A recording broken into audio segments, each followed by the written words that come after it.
Video lecture stress ஃபிசியாலஜியிலிருந்து எடுத்த topic, அதாவது water stress. So last வீடியோவில் நம்ம ஸ்ட்ரெஸ் ஃபிசியாலஜி பற்றி கம்ப்ளீட்டாக பார்த்தோம். ஸோ அதனுடைய டைப்ஸையும் பார்த்தோம். ஸோ இந்த வீடியோவில் அதில் வரக்கூடிய வாட்டர் ஸ்ட்ரெஸ்ஸை பற்றி பார்ப்போம். இதில் நம்ம ஸ்ட்ரெஸ் அப்படின்போது பிளான்ட்டுக்கு வர ஸ்ட்ரெஸ் என்ன அப்படின்னா பயோட்டிக் அண்ட் ஏபயோட்டிக் ஸ்ட்ரெஸ். இதை நம்ம லாஸ்ட் வீடியோலையும் பார்த்துட்டோம். ஸோ ஷார்ட்டாக இதில் பார்த்துருவோம். Biotic stress pathogen and human disturbance, animal டிஸ்டர்பன்ஸ்னால வரக்கூடியது. ஏபயோட்டிக் ஸ்ட்ரெஸ் இது வந்து வாட்டர், லைட், டெம்பரேச்சர், ஆக்சிடேட்டிவ் ஸ்ட்ரெஸ்னால வரக்கூடியது. இதுல இன்னைக்கு நம்ம பார்க்க போறது வாட்டர் ஸ்ட்ரெஸ். ஸோ இந்த வாட்டர் ஸ்ட்ரெஸ்னால வரக்கூடியது ட்ரை சீசன். ஸோ மழைக்காலம் இல்லாத டைம்ல வரக்கூடியது தான் ட்ராட். அப்புறம் ஃப்ளட், மழையும் அதிகமா இருந்தாலும் அதை ஃப்ளட்னு சொல்லுவோம். ஸோ இந்த ரெண்டு நாள வரக்கூடிய ஸ்ட்ரெஸ் தான் வாட்டர் ஸ்ட்ரெஸ். இந்த வாட்டர் ஸ்ட்ரெஸ் எதனால வருதுன்னு இப்பதான் நம்ம பார்த்தோம். எக்ஸஸ் ஆஃப் வாட்டர், அதை ஃப்ளட்னு சொல்றோம் நம்ம. அப்புறம் வாட்டர் டெபிசிட் கம்மியா இருக்கிறதுனால வரதை நம்ம ட்ராட் அப்படின்னு சொல்றோம். ஸோ ஃபார் எக்ஸாம்பிள், ஒரு பிளான்டான சுகர் கேன் எடுத்துக்கிட்டோம் அப்படின்னா இதுல டாலரன்ஸ் மெக்கானிசமும் அவாய்டன்ஸ் மெக்கானிசமும் இந்த பிளான்ட் ஃபாலோ பண்றதை பார்க்க முடியுது. இப்போ டாலரன்ஸ், அதாவது மழைக்காலங்கள் இல்லாதப்போ ட்ரையா இருக்கிற சீசன்ல டாலரன்ஸ் எப்படி நடக்கும் இந்த பிளான்ட்ல அப்படின்னா, லீஃப்ல இருக்கக்கூடிய குளோரோஃபில் கண்டென்ட் அதிகப்படுத்துறதுனால, அதுக்கப்புறம் ஸ்டொமேட்டல் கண்டக்டன்ஸ் அதிகப்படுத்துறதுனால, போட்டோசிந்தசிஸும் க்ரோத் மெயின்டெனன்ஸையும் செக் பண்ணிக்கிறது. அப்புறம் ஆஸ்மாட்டிக் அட்ஜஸ்ட்மெண்ட், அதாவது வாட்டர் உடைய இன்டேக், அதாவது டிரான்ஸ்ஃபர் நடக்கிறதும், அது லீஃப்குள்ள பிளான்ட்குள்ள இருக்கக்கூடிய சொல்யூட் கான்சன்ட்ரேஷன், அதாவது சால்ட் கான்சன்ட்ரேஷன், சொல்யூட் கான்சன்ட்ரேஷனை பார்த்துக்கிறதும் தான் இந்த மாடரேட் மைல்டு ஸ்ட்ரெஸ் அப்போ நடக்கக்கூடிய டிஃபரன்ஸ். இதே அதிகமான இப்போ சிவியர் ஸ்ட்ரெஸ் கண்டிஷன் இருக்கும்போது அப்போ நடக்கக்கூடிய மெக்கானிசம் அவாய்டன்ஸ் மெக்கானிசம். இந்த அவாய்டன்ஸ் மெக்கானிசம்ல நம்ம லோவர் ஸ்டொமேட்டல் கண்டக்டன்ஸ் பார்க்க முடியும். ஸோ அப்பதான் வாட்டர் ரொம்ப டிரான்ஸ்பிரேஷன் நடக்காம பார்க்க முடியும். லீஃப் ரோல் ஆகுறதும், செனசன்ஸ் லீஃப் வந்து பழுத்து காஞ்சு போறதும், அதுக்கப்புறம் growth வந்து அதிகமா இல்லாம கம்மிப்படுத்திக்கிறதும். இதெல்லாம் வந்து அந்த ட்ராட் ரெசிஸ்டன்ட் மெக்கானிசம் சுகர் கேன்ல மற்றும் சில செடிகள்லையும் பார்க்க முடியும். இப்போ இந்த ட்ராட் ஸ்ட்ரெஸ் எதனால வருது அப்படின்னா லேக் ஆஃப் ரெயின்ஃபால். இது எல்லாருக்கும் தெரிஞ்சது.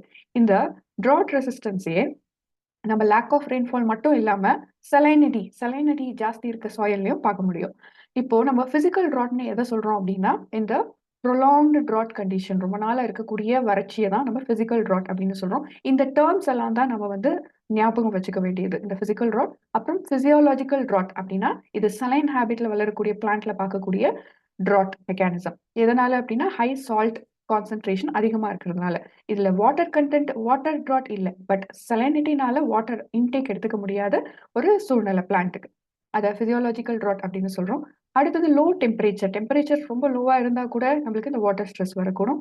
இல்ல freezing temperature, so water flow movement தடுக்கிறது வந்து இந்த freezing, water freezing, ice crystal formation. இந்த இன்டர் செல்லுலார், இந்த செல்லுக்கு இடையில இருக்கக்கூடிய ஒரு செல்லுக்கு இடையில இருக்கக்கூடிய இந்த ஸ்பேஸ்ல ஐஸ் கிறிஸ்டல் ஃபார்மேஷன் நடக்கிறது தான் இந்த இன்டர் செல்லுலார் ஸ்பேசஸ்ல வரக்கூடிய கிறிஸ்டல் ஃபார்மேஷன். ட்ராட்னால வரக்கூடிய எஃபெக்ட்ஸ் என்னென்னு நம்ம பார்ப்போம்.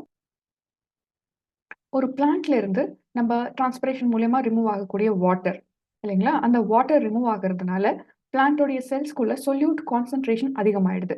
ஸோ இந்த சொல்யூட் கான்சன்ட்ரேஷனோடைய டிஃபரன்ஸ் அதை பத்தி நல்லா தெரிஞ்சுக்கணும்னா வாட்டர் பொட்டென்ஷியல் அப்படின்ற வீடியோ வந்து நீங்க வந்து செக் பண்ணி பாருங்க இந்த சேனல்ல. அதனுடைய லிங்க்கும் டிஸ்கிரிப்ஷன்ல தரேன். ஸோ இந்த சொல்யூட் கான்சன்ட்ரேஷன் வந்து ரொம்ப முக்கியமான ரோல் பிளே பண்ணுது. இப்போ புரோட்டோபிளாஸ்டோடைய வால்யூம் ஷ்ரிங்க் ஆகுறது. இப்போ வெளியில இருக்க கான்சன்ட்ரேஷன், சொல்யூட் கான்சன்ட்ரேஷன் அதிகமா இருந்தா இப்போ செல்லோடைய புரோட்டோபிளாசம் ஷ்ரிங்க் ஆகிறத பார்க்க முடியும்.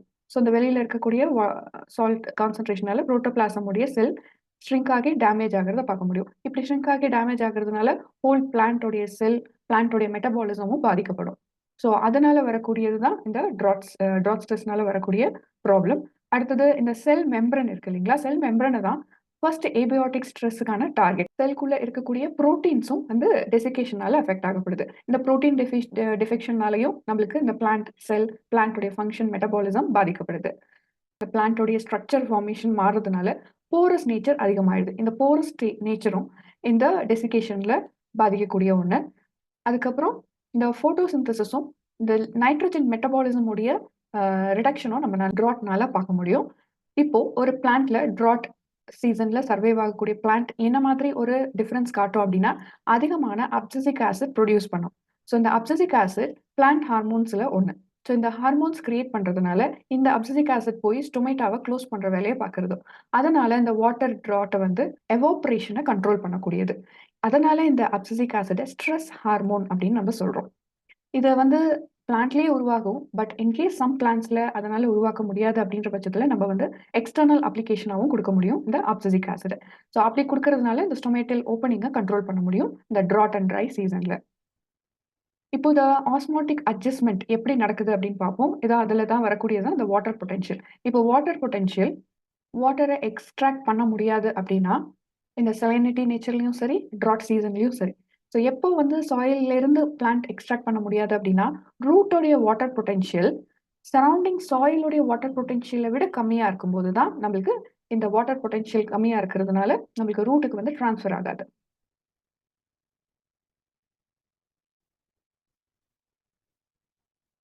அதனால பிளான்ட் வந்து இந்த வாட்டர் பொட்டன்ஷியல் கிரேடியண்ட்டை மாற்றிக்க வேண்டி இருக்கு. ஸோ இன்கேஸ் மாற்றிக்க முடியாத பிளான்ட் சர்வைவ் ஆகிறது இல்லை. இன்கேஸ் மாற்றிக்க முடியும், அதனுடைய உள்ளே இருக்கக்கூடிய ஃபங்க்ஷன்ஸை வந்து சால்ட் சொல்யூட்ஸ் அந்த கான்சன்ட்ரேஷனை மாற்றிக்க முடியும் அப்படின்னா அந்த பிளான்ட் எல்லாம் சர்வைவ் ஆக முடியும். இதுலமே நிறைய இருக்கக்கூடிய ட்ராட் டாலரண்ட் பிளான்ஸ் எல்லாம் வந்து இந்த ஆஸ்மாட்டிக் அட்ஜஸ்ட்மெண்ட் பண்ணக்கூடிய பிளான்ட்டாக தான் இருக்கும். அதனால அதனுடைய சொல்யூட் நம்பர் ஆஃப் சொல்யூட் பார்ட்டிகல்ஸை இன்க்ரீஸ் பண்ண முடியுது. அந்த சொல்யூட் பார்ட்டிகல்ஸை இன்க்ரீஸ் பண்ணுறதுனால நம்மளுக்கு இந்த உள்ள வெளியில இருக்கக்கூடிய வாட்டரை வந்து அப்சார்ப் பண்ணிக்க முடியும். இந்த ஆஸ்மாட்டிக் அட்ஜஸ்ட்மெண்ட் ரூட்டோடைய வாட்டர் பொட்டன்ஷியலோட வேல்யூவை சாயில் பொட்டன்ஷியலை விட கம்மி ஆக்கிக்கிறதுனால நம்மளுக்கு இந்த பொட்டன்ஷியல் கிரேடியன்ட்டோடைய டிஃபரன்ஸ்னால வாட்டர் சாயில்ல இருந்து பிளான்ட்டுக்கு மூவ் ஆக முடியுது. ஸோ இந்த சொல்யூட் கான்சன்ட்ரேஷன் இருக்கு இல்லைங்களா, இது ஆர்கானிக் காம்பவுண்ட்ஸ்னாலையும் இன்ஆர்கானிக் அயான்ஸ்னால தான் வந்து மாற்றிக்க முடியுது. ஸோ இந்த ஆர்கானிக் காம்பவுண்ட்ஸும் இன்ஆர்கானிக் அயான்ஸும் என்னென்ன அப்படின்னு பார்த்தோம்னாக்கா ஆஸ்மோ ப்ரொடெக்டிவ் காம்பவுண்ட்ஸ் அப்படின்னு சொல்லலாம். அந்த ஆஸ்மோ ப்ரொடெக்ட் பண்ணக்கூடிய காம்பவுண்ட்ஸை கம்பேட்டபிள் சஸ்டன்சஸ் அப்படின்னும் சொல்லலாம். ஸோ இந்த டேர்ம் வந்து நம்மளுக்கு ரொம்ப முக்கியமான டேர்ம்ஸ். இந்த கம்பேட்டபிள் சப்ஸ்டன்ஸ், இந்த ஆர்கானிக் அயான்ஸ் அண்ட் சொல்யூட்ஸ் இருக்கு இல்லைங்களா, இது வந்து நம்மளுக்கு இந்த என்சைமா புரோட்டீனையும் இன்ஆக்டிவேட் ஆகாமல் பார்த்துக்கிறது. ஸோ இந்த என்சைமா புரோட்டீனையும் தான் நம்ம செல்லுக்குள்ள முக்கியமான பங்கு வகிக்குது. ஸோ இதை இன்ஆக்டிவேட் ஆகாமல் பார்த்துக்கிற ரோல் தான் இந்த அயான்ஸ் அண்ட் சொல்யூட்டோடைய பங்கு. அதனால இது வந்து சைட்டோபிளாஸ்மிக் பொட்டன்ஷியலை ரொம்ப நெகட்டிவாக வச்சுக்கணும். ஸோ அப்படி நெகட்டிவாக வச்சுக்கிட்டா தான் நம்ம அந்த பேலன்சிங் கரெக்டாக நடக்கும். இப்போ இந்த ஆஸ்மோட்டிக் ப்ரொடெக்டிவ் காம்பவுண்ட்ஸ் இருக்கு இல்லைங்களா, இதெல்லாம் வந்து ஆர்கானிக் ஆஸ்மோட்டிகம் அப்படின்னு சொல்லலாம். கம்பேட்டபிள் சப்ஸ்டன்சஸ் அப்படின்னு சொல்லலாம்.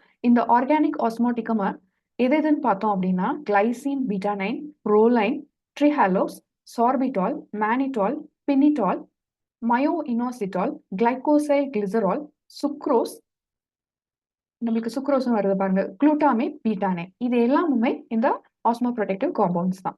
இதுல ஒரு சில காம்பவுண்ட்ஸான இப்போ ப்ரோலைன் எடுத்துக்கிட்டோம் அப்படின்னா இது வந்து most of the plants diverse set of பிளான்ட்ல தான் இது பிளான்ட்டோடைய ஸ்ட்ரெஸ்ஸை வந்து பார்த்துக்கக்கூடியது. இப்போ அதே வந்து நம்ம இந்த கிளைசின் பீட்டானைன் எடுத்துக்கிட்டோம் அப்படின்னா அது ஒரு குவாட்டினரி அமோனியம் காம்பவுண்ட். இந்த காம்பவுண்ட் வந்து ரொம்ப ஃபியூ ஜெனிரால தான் பார்க்க முடியும். ஃபார் எக்ஸாம்பிள் பிளம்பாஜினேசி, இந்த ஜெனிரால தான் நம்ம பார்க்க முடியும். இப்போ சுகர் பார்த்தோம் இல்லைங்களா, ஸோ சுகர்ஸ் மோனோமியர் சுகரான குளுக்கோஸ், ஃப்ரக்டோஸ். ஸோ இந்த ஃப்ரக்டோஸும் குளுக்கோஸும் ஃபர்ஸ்ட் என்னவா இருக்கும்னா பாலிமெரிக் ஃபார்ம்ல இருக்கும். ஸோ எப்பெல்லாம் ஸ்ட்ரெஸ் கண்டிஷன், ட்ராஸ்ட் கண்டிஷன் வருதோ அப்போ அது மோனோமெரிக் ஃபார்ம்ஸா, மோனோமெரிக் ஸ்டார்ச் அண்ட் மோனோமெரிக் ஃப்ரக்டோஸா மாறிடும். இப்போ இந்த ட்ராட் கண்டிஷன் திரும்பவும் ரிவர்ஸ் ஆயிடுச்சு அப்படின்னா, திரும்பவும் நார்மல் கண்டிஷனுக்கு வந்துருச்சு அப்படின்னா அதோடைய ரீபாலிமரைசேஷன் நடக்கும். அதே போல இப்போ சார்பிட்டால், மேனிட்டால், மயோ இனோசிட்டால், அதுக்கப்புறம் ப்ரோலைன், இது எல்லாமே என்ன ஒரு மேஜர் ரோல் பிளே பண்ணுது அப்படின்னா இந்த செல்குள்ள நடக்கக்கூடிய மெட்டாபாலிசம்னால ரிலீஸ் ஆகக்கூடிய hydroxyl radical.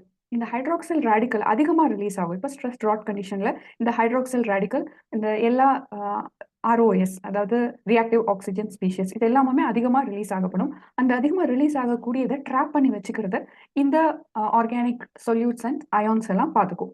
But accept glycine, பீட்டானைன் தவிர மீதி எல்லாமே வந்து அக்செப்ட் பண்ணிக்கும், ஸ்கேவெஞ்ச் பண்ணி வச்சுக்கும். இந்த ஆன்டி ஆக்சிடென்ட் ஆக்டிவிட்டி எல்லாமே ப்ரொடெக்டிவ் ரோலாக ப்ளே பண்ணுது. இப்போ அதை தான் பார்த்தோம், ஹைட்ராக்சில் ரேடிக்கலை வந்து ஸ்கேவெஞ்ச் பண்ணிக்கிறது.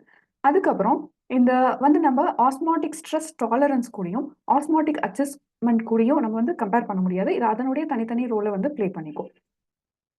மெசம்பிரையாந்தம், கிரைட்டாலினம், இந்த ஸ்பீஷியஸ்லையும் இந்த பினிட்டால் உடைய அக்யூமுலேஷன் அதிகமாக இருக்கும். இப்போ ட்ராட் ரெசிஸ்டன்ட் ஸ்ட்ராட்டர்ஜி வந்து எப்படி ஃபாலோ பண்ணுது, எந்த பிளான்ஸ்ன்னு பார்ப்போம். சில பிளான்ஸ் இந்த லைக் C4 பிளான்ஸ் எல்லாம் CAM பாத்வே ஃபாலோ பண்ண முடியும்.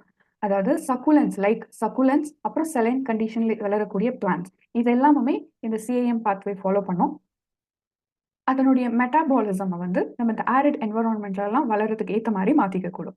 அதுக்கப்புறம் இன்னொரு ஸ்ட்ராட்டஜி என்ன ஃபாலோ பண்ணும் இந்த சில பிளான்ஸ் அப்படின்னு பார்த்தோம்னா, decrease leaf area. So needle like leaf are நம்மளுக்கு இந்த லீஃபோடைய டைரக்ஷன் சேஞ்ச் பண்ணி வளர்றது, அந்த மாதிரி பண்ணுறது எல்லாமே வந்து இந்த இன்னொரு strategy. Extension into deeper. So moist சாயிலில் ரொம்ப டீப்பர் ரூட்ஸ் போகிறதுனால கூட இந்த ட்ராட் ரெசிஸ்டன்ஸ் வந்து உருவாக்கிக்க முடியும். இப்போ சில பிளான்ஸ் பார்த்தோம் அப்படின்னா பேரா ஹீலியோட்ராபிக் அப்படின்னு சொல்கிறோம். ஏன் அப்படின்னா அதோடைய லீவ்ஸ் வந்து பெர்பெண்டிகுலர், அதாவது சன்லைட்டுக்கு டைரக்டா இல்லாமல் அதனுடைய லீஃப் வந்து கொஞ்சம் சாய்வா டர்ன் ட்விஸ்ட் ஆகி இருக்கும். ஸோ டைரக்ட் டிரான்ஸ்பிரேஷன் வந்து கம்மியாகும்.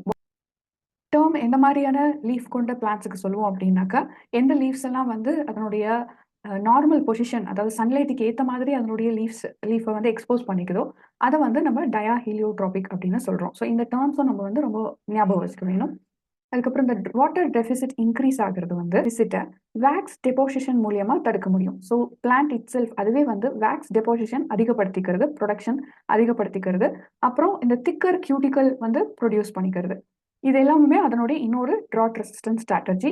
அதை வந்து நம்ம லென்டிசெல்ஸ் ஃபார்ம் பண்ணி லென்டிகுலர் டிரான்ஸ்பிரேஷன் மூலியமா மட்டும்தான் டிரான்ஸ்பிரேஷன் நடக்கும். ஸோ இதுவும் வந்து ஒரு இம்பார்ட்டன்ட் ஸ்ட்ராட்டஜி.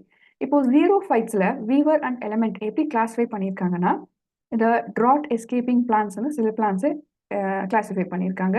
ஸோ இந்த ட்ராட் எஸ்கேப்பிங் பிளான்ஸ் எப்படி இருக்கும் அப்படின்னா, இந்த ஹாட்டஸ்ட் பீரியட், ஒரு இயர்ல வரக்கூடிய ஹாட்டஸ்ட் பீரியடை எஸ்கேப் ஆகுறது. ஸோ எஸ்கேப் ஆகணும் அப்படின்னா இந்த கோல்டு டைம்லயே, அதாவது நார்மல் கண்டிஷன்ல இருக்கக்கூடிய டைம்லயே அதோடைய ஃபுல் லைஃப் சைக்கிள் வளர்ந்து முடியுது. இதை வந்து ட்ராப் எஸ்கேப்பிங் பிளான்ட் அப்படின்னு சொல்றோம். இது மோஸ்டா டயாஹீலியோட்ராபிக் அடாப்டேஷன் அப்படின்னு சொல்லலாம். அதுக்கப்புறம் ட்ராப் இவேடிங் அடுத்ததாக கிளாஸிஃபை பண்றது ட்ராட் இவேடிங். இவேடிங் அப்படின்னா உங்களுக்கு இந்த சக்குலன்ஸ் எல்லாம் வந்து இந்த ட்ராட் இவேடிங் வந்து ஃபாலோ பண்ணும். எப்படின்னா இது வந்து எப்போ கிடைக்குதோ அப்பெல்லாம் வாட்டர் நிறைய ஸ்டோர் பண்ணி வச்சுக்கும் அதனுடைய லார்ஜ் செல்ஸ்ல. ஸோ அதனால இந்த ட்ராட் பீரியட் அதனால சர்வைவ் ஆகிக்க முடியும். Next drought enduring. Small leaflets கொண்டதா இருக்கும் அந்த பிளான்ஸ். அதுக்கப்புறம் ஓவர்லேப், ஒரு லீஃப் இன்னொரு லீஃபோட ஓவர்லேப் ஆகாத மாதிரி நான் ஓவர்லேப்பிங் லீவ்ஸா, ஸ்லோ க்ரோத் கொண்ட பிளான்ட்டா, இல்லை ரொம்ப ஸ்பார்ஸ், ரொம்ப ரேரா வந்து ஃப்ளவரிங் பண்ணக்கூடியதா இருக்கக்கூடிய ஷ்ரப்ஸ், இதை வந்து டெசிடியஸ் பிளான்ட்ஸ்னு சொல்லலாம். இந்த மாதிரியான பிளான்ஸ் எல்லாம் வந்து ட்ராட் என்டியூரிங் ஸ்ட்ராட்டஜியை ஃபாலோ பண்ணும். ஸோ இதெல்லாம் ஜீரோஃபைட்ஸில் ஃபாலோ பண்ணக்கூடிய ஸ்ட்ராட்டஜிஸ். ஸோ இதனால இந்த ட்ராட் பீரியடை எஸ்கேப் பண்ணுறதும் இல்லை அதுலேருந்து பாதுகாத்துக்கிறதும் பண்ண முடியும். இப்போ ஃபோர்த்தா என்ன சொல்றாங்க அப்படின்னா ட்ராட் ரெசிஸ்டன்ட் வெரைட்டிஸ். ட்ராட் ரெசிஸ்டன்ட் அப்படின்னும் போது இந்த ட்ராட் பீரியடை டாலரேட் பண்ணக்கூடிய பிளான்ட்ஸா இருக்கும்.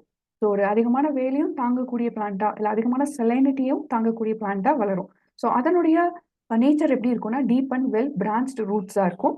அப்புறம் லீவ்ஸ் பார்த்தா ஸ்பைனி லீவ்ஸாக இருக்கும். ஸோ அதனால டிரான்ஸ்பிரேஷன் அதிகமாக நடக்காது. ஸோ கிளாடோட ஸ்டெம், அப்புறம் டிபிக்கலி டெசர்ட் பிளான்ட்ஸில் பார்க்கக்கூடிய பிளான்ட்ஸ் எல்லாம் வந்து இதனுடைய ட்ராட் ரெசிஸ்டன்டோடைய நேச்சரில் வரக்கூடியது. இப்போ நம்ம ட்ராட் ரெசிஸ்டன்ஸ் பற்றி பார்த்துட்டோம். அடுத்ததா ஃப்ளட் ஸ்ட்ரெஸ் என்னன்னு பார்ப்போம் நம்ம. ஸோ அதிகமான வாட்டர் இருக்கக்கூடியது தான் ஃப்ளட் ஸ்ட்ரெஸ்ன்னு சொல்கிறோம். ஸோ இந்த ஃப்ளட் வந்து நம்மளுக்கு அதிகமான ரெயின்னால வரக்கூடியது. பொதுவாகவே யூகேரியோட்டிக் ஆர்கானிசம்ஸ் ஆன பிளான்ஸில் இந்த ஏரோபிக் ரெஸ்பிரேஷன் தான் பண்ணும் மோஸ்ட் ஆஃப் த எல்லா பிளான்ஸுமே. ஸோ அந்த ஏரோபிக் ரெஸ்பிரேஷன் பண்ணக்கூடிய அந்த பிளான்ஸில் ஆக்சிஜன் தான் நம்மளுக்கு டெர்மினல் எலக்ட்ரான் அக்செப்டடாக இருக்கும் மைட்டோகாண்ட்ரியாவில். ஸோ நம்ம மைட்டோகாண்ட்ரியா பற்றி படித்தோம் அப்படின்னா அதனுடைய இந்த டெர்மினல் அக்செப்டர் ஏடிபி ப்ரொடக்ஷன் அப்போ வரது என்ன அப்படின்னா ஆக்சிஜனாக இருக்கும். இது plants and cellular oxygen status can be defined as 3 டைப்ஸாக பிரிக்கலாம். அதை நார்மாக்சிக், ஹைபாக்சிக், ஆனாக்சிக் அப்படின்னு சொல்கிறோம். ஃபர்ஸ்ட் நார்மாக்சிக் கண்டிஷனில் வளரக்கூடிய பிளான்ஸ், இதில் கண்டிப்பாக ஏரோபிக் ரெஸ்பிரேஷன் நடக்கும். ஸோ ஆக்சிஜன் ரொம்ப ஃபுல் ஆக்சிஜன் வந்து அதுக்கு தேவையாக இருக்கும். இதனுடைய ஏடிபி ப்ரொடக்ஷன் எதனுடைய ப்ராசஸ் மூலயமா நடக்கணும், ஆக்சிடேட்டிவ் பாஸ்போரலைசேஷன் மூலயமா தான் நடக்கும். ஸோ இது அப்படி இருந்தால் தான் இந்த பிளான்ட்டோடைய க்ரோத் நார்மல் க்ரோத்தாக இருக்கும். ஸோ ஆக்சிஜன் இருக்கக்கூடிய எல்லா பிளான்ட் க்ரோத்துமே கண்டிப்பாக நார்மல் க்ரோத்தாக தான் இருக்கும். அடுத்த டைப்பாக என்ன பார்த்தோம் அப்படின்னா ஹைபாக்சிக் கண்டிஷன். இந்த ஹைபாக்சிக் அப்படின்னாலே லோ கான்சன்ட்ரேஷன் ஆஃப் ஆக்சிஜன். இந்த லோ கான்சன்ட்ரேஷன் ஆஃப் ஆக்சிஜன் இருக்கக்கூடிய பிளான்ட்ஸில் ஏடிபி ப்ரொடக்ஷன் எந்த முறையில் நடக்கும் அப்படின்னு பார்த்தோம்னா ஆக்சிடேட்டிவ் பாஸ்போரலைசேஷனில் கம்மியாகவும் கிளைகோலைசிஸ் முறையில் அதிகமாகவும் ஏடிபி ப்ரொடக்ஷன் நடக்கும். பட் ஸ்டில் அதிகன்றதை விட அதுவும் கம்மியாக தான் இருக்கும். ஜஸ்ட் பர்சன்டேஜ் வைஸ் பார்த்தோம் அப்படின்னா ஆக்சிடேட்டிவ் பாஸ்போரலைசேஷனை விட கிளைகோலைசிஸில் கொஞ்சம் அதிகமாக இருக்கும். அடுத்த கண்டிஷன் என்ன அப்படின்னு பார்த்தோம்னா ஆனாக்சிக் கண்டிஷன். ஸோ ஆனாக்சிக் ஆனரோபிக் அப்படின்னா கண்டிப்பாக ஆக்சிஜனே இல்லாத கண்டிஷன். இந்த இல்லாத கண்டிஷன் அப்போ ஜஸ்ட் 2 மாலிகூல்ஸ் ஆஃப் ஏடிபி தான் ப்ரொடக்ஷன் பண்ண முடியும். அதுவும் கிளைகோலைசிஸ் முறையில் மட்டும்தான், இந்த ப்ராசஸில் மட்டும்தான். அப்போ நம்மளுக்கு லோ ஏடிபி கண்டென்ட் தான் நம்மளுக்கு கிடைக்கும். ஸோ ப்ரோட்டீன் சிந்தசிஸும் ரொம்ப கம்மியாக இருக்கும், இல்லை இல்லாமல் கூட போகும்.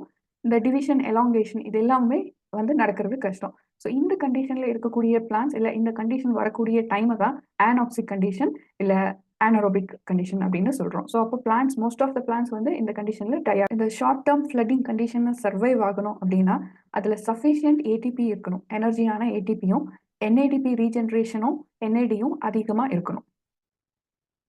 இப்போ என்னென்ன ஸ்ட்ராட்டஜிஸ் இந்த ஃப்ளட்டிங் அப்போ பிளான்ஸ் ஃபாலோ பண்ணுது தன்னை பாதுகாத்துக்கிறதுக்கு அப்படின்னு நம்ம பார்த்தோம் அப்படின்னா, to facilitate transport of oxygen from aerial structures, இந்த சப்மர்ஜ் ஆன ரூட்ஸ் எல்லாம் வந்து ஏரியல் ஸ்ட்ரக்சர்ஸ் ஒன்று ஃபார்ம் பண்ணும். அது எந்தெந்த மாதிரி ஸ்ட்ரக்சர்ஸ் அப்படின்னு பார்த்தோம்னா, ஒன்று ஏரன் கைமாவா இருக்கும். அது இந்த ஸ்டெம்முக்குள்ள சின்ஸ் அதோடைய ஆக்சிஜன் இன்டேக் கம்மியாக இருக்கிறதுனால ஏற்படக்கூடிய ஏரன் கைமா. ஸோ இந்த செல்ஸ்லெஸ் கிராஸ் செக்ஷனில் பார்த்தோம்னா நமக்கு நிறைய ஏரன் கைமா பார்க்க முடியும்.